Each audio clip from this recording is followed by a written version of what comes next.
அதனால் அங்கே இருந்த பரம்பரை ஆட்சி ஒழிக்க பெற்று புதிய ஜனநாயக ஆட்சி அங்கே மலர்ந்தது.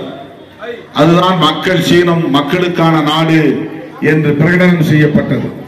அந்த மாவோ நடத்திய நெடும் பயணத்திற்கு பிறகு அரசியல் உலகில் ஒரு நெடும் பயணத்தை நடத்தி சாதித்திருப்பவர் ராகுல் காந்தி அவர்கள்.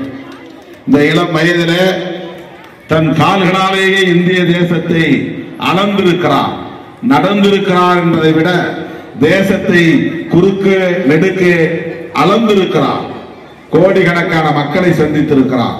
எதற்காக?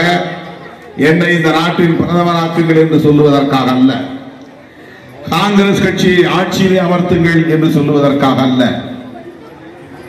பாரதிய ஜனதா என்கிற இந்த பாசிச சக்திகளிடமிருந்து இந்த நாட்டை காப்பாற்ற வேண்டும், மக்களை காப்பாற்ற வேண்டும். மக்களே ஒன்றுபடுங்கள், ஒற்றுமையாய் வெகுண்டெழுங்கள் என்று இந்த நாட்டு மக்களுக்கு அறைகூவல் விடுப்பதற்காக ஒரு இளம் தலைவர் இந்தியாவை குறுக்கே நெடுக்க, தெற்கிலிருந்து வடக்கே, கிழக்கிலிருந்து மேற்கே பல்லாயிரக்கணக்கான மைல்கள் தூரம் நடந்து சாதித்திருப்பவர் ராகுல் காந்தி அவர்கள். ராகுல் காந்தி அவர்களின் குடும்பம், இந்திரா காந்தி அம்மையார் அவர்களும் அவர்களுக்கு வழிகாட்டியாக இருந்த மகாத்மா காந்தி அவர்களும் வெள்ளையர்களை விரட்ட வேண்டும் என்பதற்காக அவர் பொது வாழ்க்கைக்கு வந்தார்.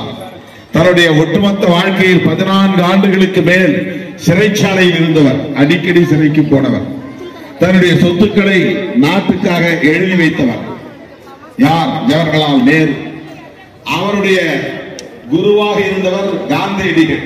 காந்தியடிகளை சுட்டுக் கொண்டது யார்? தேசத்தந்தை. உலகமே இன்றைக்கு அவரை மதிக்கிறது. அம்பேத்கருக்கும் காந்தியடிகளுக்கும் கருத்து முரண்பாடு அது வேறு. சாதி தொடர்பான அரசியலில் கருத்து முரண்பாடு, 2 பேருக்கும் இடையிலே மோதல்கள், கருத்து மோதல்கள் நடந்திருக்கின்றன. அது ஒரு புறம். ஆனால் காந்தியடிகள் இந்த தேசத்தின் தந்தை. அவரை சுட்டுக் கொன்றது நாத்துராம் கோட்சே என்கிற ஒரு பிராமணர், RSS இயக்கத்தை சார்ந்தவர். ஏன் சுட்டுக் கொன்றார் என்றால், காந்தியடிகள் தீவிரமான இந்து பக்தர், ராம பக்தர், அவர் மத நம்பிக்கை உள்ளவர், கடவுள் நம்பிக்கை உள்ளவர். ஆனாலும் அவரை ஏன் சுட்டுக் கொன்றார்கள் என்றால், காந்தி சொன்னார், இந்துக்களும் முஸ்லிம்களும் இந்த மண்ணின் மைந்தர்கள் தான், ஒற்றுமையாக இருக்க வேண்டும், ஒருவருக்கொருவர் படுகொலை செய்து கொள்ளக்கூடாது, இணைந்து வாழ வேண்டும்.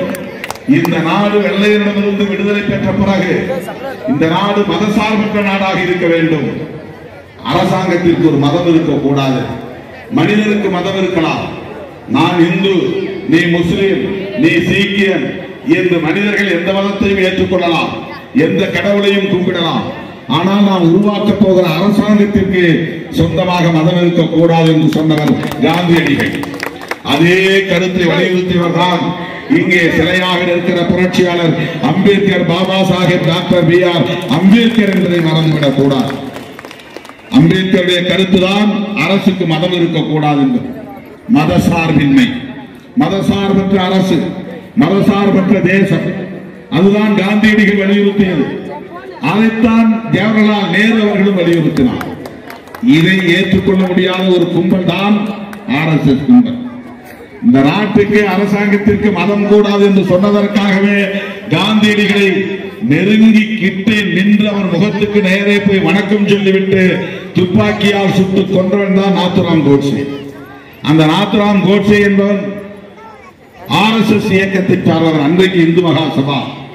அதன் பிறகு வீர சாவர்கர் என்பவரால் வளர்க்கப்பட்டவன், பயிற்றுவிக்கப்பட்டவன். காந்தி இருந்தால், அவர் இன்னும் 10 ஆண்டுகள் இருந்தால் நமக்கு நல்லதல்ல, அவரை காலி செய்ய வேண்டும் என்று முடிவு செய்துதான் கோட்சேவை தீர்மானிக்கிறார். காந்தியடிகள் மதசார்பின்மைக்காக உயிரிழந்தார். அதே அடிப்படையில் தான் இந்திரா காந்தி அம்மையாரும் சுட்டுக் கொல்லப்பட்டார். மதசார்பின்மைக்காகத்தான் அவர் உயிரை தந்தார், ரத்தம் சிந்தினார். அவருடைய வாரிசுகள் இன்றைக்கு ராகுல் காந்தி. அதே கருத்துக்காகத்தான் இந்த நாடு மதசார்பற்ற நாடாக இருக்க வேண்டும். எத்தனை மதங்களும் இந்தியாவில் இருக்கலாம், யாரும் எந்த மதத்திலும் இருக்கலாம், யாரும் எந்த கடவுளையும் நம்பலாம், யாரும் எந்த கடவுளையும் குறிப்பிடலாம். மனிதர்களின் மக்களின் நம்பிக்கையை யாரும் தலையிடக்கூடாது.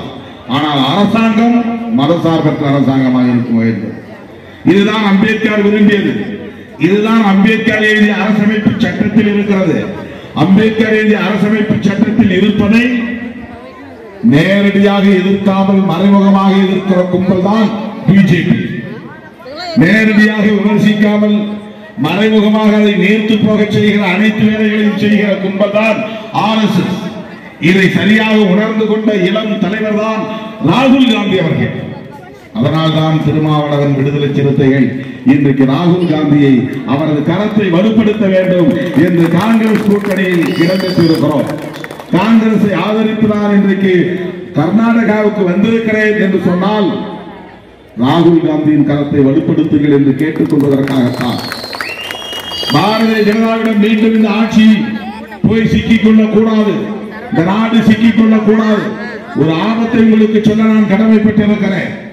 எனக்கு தனிப்பட்ட முறையில் பிஜேபியோட எந்த முரண்பாடும் கிடையாது. மோடியோட எந்த பகையும் கிடையாது. அவர் யாரோ நான் யாரோ, அவர் பிரதமர், அவ்வளவுதான். அவருக்கு நமக்கு என்ற பிரச்சனையும் இல்லை. ஏன் மோடியை எதிர்க்க வேண்டும், ஏன் காங்கிரஸோடு நிற்க வேண்டும் என்றால் காங்கிரஸ் தான் அம்பேத்கர் எழுதிய அரசமைப்பு சட்டத்தை பாதுகாக்க உறுதியெடுத்திருக்கிற இயக்கம். அதற்கு தகுதியான தலைவர் ராகுல் காந்தி தான். அவர்தான் இன்றைக்கு வெளிப்படையாக அரசமைப்பு சட்டத்திற்கு ஆபத்து, அம்பேத்கர் சிந்தனைக்கு ஆபத்து. அம்பேத்கர் எழுதிய சட்டம் இருந்தால்தான் சமூக நீதி இருக்கும். சமூக நீதி இருந்தால்தான் இடஒதுக்கீடு இருக்கும். இடஒதுக்கீடு இருந்தால்தான் இந்த எளிய மக்கள் கல்வி பெற முடியும், வேலை வாய்ப்பை பெற முடியும். எஸ்சி, எஸ்டி, எம்பிசி, பிசி என்கிற ஓபிசி மக்கள், மைனாரிட்டிஸ், முஸ்லிம்ஸ், கிறிஸ்டியன்ஸ் இவர்கள் எல்லாம் கல்வி பெற முடியும், தலையிலிருந்து வாழ முடியும் என்றால் அதற்கு சமூக நீதி தேவை.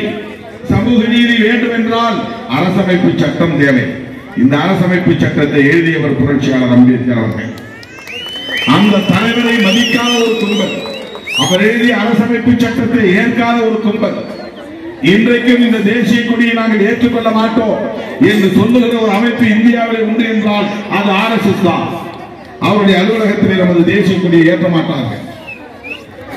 அவர்கள் இந்த தேசத்தின் அரசமைப்பு சட்டத்தை மாற்றி எழுதுவதற்கு முயற்சித்துக் கொண்டிருக்கிறார்கள். வாஜ்பாய் முதலாக பிரதமர் ஆனவுடன் அம்பேத்கர் எழுதிய அரசமைப்பு சட்டத்தை மேலாய்வு செய்ய போகிறோம் என்று வெங்கடாச்சலையா நீதிபதி தலைமையில் ஒரு கமிட்டியை போட்டவர். ஏன் 3 ஆண்டுகள் அல்லும் பகலும் அயராது உழைத்து எழுதினார் புரட்சியாளர் அம்பேத்கர் அவர்கள். இவ்வளவு பெரிய கான்ஸ்டிடியூஷன், அரசமைப்பு சட்டம் உலகத்தில் வேறு எந்த நாட்டிலும் இவ்வளவு பெரிய சட்டம் கிடையாது. இந்த சட்டத்தை எழுதுவதற்காக ஒரு நாளைக்கு 2 மணி நேரம் கூட தூங்கவில்லை. 3 ஆண்டுகள் உழைத்தார். அதை அரங்கேற்றம் செய்யும் போது அனைவரும் எழுப்பிய கேள்விகளுக்கு மணிக்கணக்கிலே விளக்கம் கொடுத்தார். அப்படி உருவான சட்டம் இந்த சட்டம். இதை எழுதியதான் 65 வயதிலேயே அம்பேத்கர் உயிரிழக்க நேர்ந்தது. நோய்வாய்ப்பட்டார், சர்க்கரை நோய் வந்தது, அவருக்கு இரத்த கொதிப்பு வந்தது. இந்த நோயெல்லாம் வருவதற்கு காரணம் அவர் கண்விழித்த அரசமைப்பு சட்டம் எழுதியதுதான் காரணம். இரவு பகலாக கண்விழித்து படித்தார், எழுதினார். அந்த சட்டத்திற்கு எதிரான கும்பல் தான் பிஜேபி கும்பல். அம்பேத்கரின் சிந்தனைக்கு எதிரான கும்பல் தான் RSS கும்பல். அவர்கள் மீண்டும் ஆட்சிக்கு வந்தால் இந்த நாட்டை, மக்களை யாராலும் காப்பாற்ற முடியாது. இந்த நாட்டையும் மக்களையும் காப்பாற்றுவதற்கு ஒரே சக்தி இன்றைக்கு இந்தியாவில் ராகுல் காந்தி தான் என்பதை நான் தமிழ்நாடு முதலமைச்சர் அண்ணன் தளபதி ஸ்டாலின் அவர்கள் ராகுல் காந்தியின் கரங்களை இறுதி பற்றி நிற்கிறார். தமிழ்நாட்டிலே 10 தொகுதிகளை காங்கிரசுக்கு தந்திருக்கிறார். இன்றைக்கு தமிழ்நாட்டிலே 40க்கு 40 திமுக கூட்டணி வெற்றி பெறும். 10 இடங்களில் காங்கிரஸ் வெற்றி பெறும். விடுதலை சிறுத்தைகள் போட்டியிட்ட 2 இடங்களிலும் வெற்றி பெறுவோம். தமிழ்நாடு இன்றைக்கு அகில இந்தியாவுக்கு வழிகாட்டக்கூடிய ஒரு மாநிலமாக மாறி இருக்கிறது. காங்கிரசுக்கு உற்ற துணையாக இருக்கிற ஒரு மாநிலம் தமிழ்நாடு. அதை போல கர்நாடகாவும் காங்கிரஸ் கட்சிக்கு உற்ற துணையாக இருக்க வேண்டும். அப்போதுதான் இந்த தேசத்தை பாதுகாக்க முடியும். போன தேர்தலிலே கர்நாடகாவிலே தென்னிந்தியாவில் வேறு எந்த இடத்திலும் இல்லை, கர்நாடகாவில் தான் பிஜேபி வெற்றி பெற்றது. 28 இடங்களில் 27 இடங்கள் பிஜேபி வெற்றி பெற்றது. ஆந்திராவிலே முடியாது, தெலுங்கானாவிலே முடியாது, கேரளாவிலே